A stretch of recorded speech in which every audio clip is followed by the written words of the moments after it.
Приволжский суд Казани сегодня вынес приговор Алмазу Нуриеву, обвиняемому в совершении развратных действий сексуального характера в отношении несовершеннолетних и изнасиловании.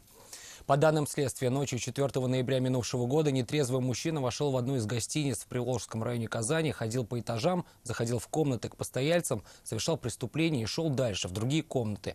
Затем беспрепятственно покинул гостиницу. Никто ему не помешал. Тогда от его действий пострадали две несовершеннолетние девочки и 37-летняя женщина. Салават Мухаммадуллин узнал, какой вердикт вынес суд обвиняемому.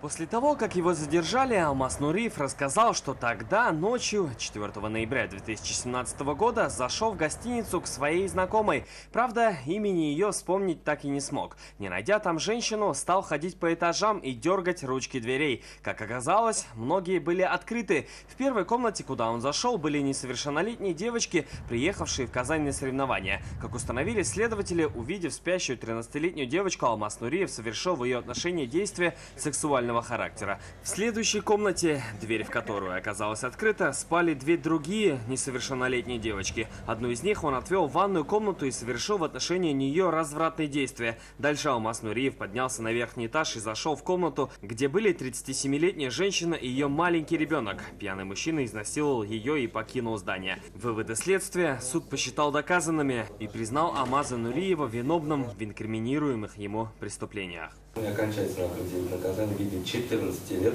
лишения свободы с отбыванием наказания в исправительной колонии строгого режима. Государственное обвинение считает, что Нуриеву назначено справедливое наказание.